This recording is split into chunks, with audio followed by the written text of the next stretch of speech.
ፈንድድ ኔክስት አዲስ የቻሌንጅ ፕላን አውጥታለች። ሶ ፈንድድ ኔክስት ፊቸርስ ላይ አዲስ እንግዲህ ፍሌክስ የሚባል የቻሌንጅ ታይፕ ኢንትሮዲውስ አድርጓል ማለት ነው። ይህም ታርጌት እንግዲህ በጣም የተለያዩ አድቫንቴጆች አሉት። በተለይ ወደ ፊቸርስ መምጣት ለምትፈልጉ ልጆች የመጀመሪያው በፊት ከነበሩት ያነሰ ታርጌት አለው ወይም ደግሞ ፕሮፊት ታርጌት ለማድረግ ኢዚ ነው የሚሆነው። ሌላ ኮንሲስተንሲ ሩል ሌጋሲ እና ራፒድ ላይ እንደምታውቁት አንደኛው ወይ እንትን ላይ ይኖረዋል ቻሌንጅ ላይ ኦር ደግሞ ፈንደድ ላይ ይኖራል። የነዚህኛው ላይ ቻሌንጁ ላይ ብቻ 40% ኮንሲስተንሲ ይኖረዋል። ፈንደድ ላይ ግን ምንም አይነት ኮንሲስተንሲ አይኖርባቸውም ማለት ነው። ሌላውና በጣም አሪፉ ነገር ምንድነው? በፊት የነበሩት ራፒድ እና ሌጋሲ ቻሌንጆች ላይ 50% ነበር የመጀመሪያ ፔያውታችሁን ዊዝድሮ የምታደርጉት ማለት ነው። እና ደግሞ በፈር ያስፈልጋቸው ነበረ ማለት ነው።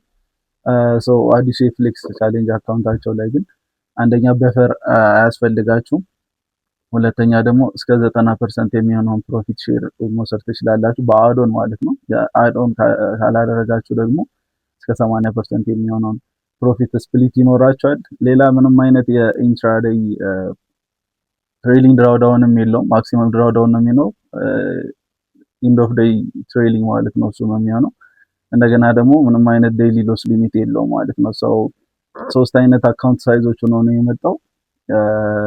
አፎርደብል ፕራይስ ነው ብዬ አስባለሁ። ለመጀመሪያዎቹ 5 አካውንቶቻችሁን ስትገዙ እንግዲህ 47% ዲስካውንት ታገኛላችሁ። ጆይን ማድረግ የምትፈልጉ ወደ ፊውቸርስ አለመምጣት የምትፈልጉ ልጆች ላይ ሊንክ አለና እዛ የመጀመሪያ ቶፕ ላይ የምታገኙት ሊንክ ክሊክ አድርጋችሁ ቀጥታ በመሄድ ኮድ ፍሌክስን በመጠቀም እዚህ ጋር ያለውን ማለት ነው ኮድ ፍሌክስ እያላችሁ መግዛት ትችላላችሁ ማለት ነው።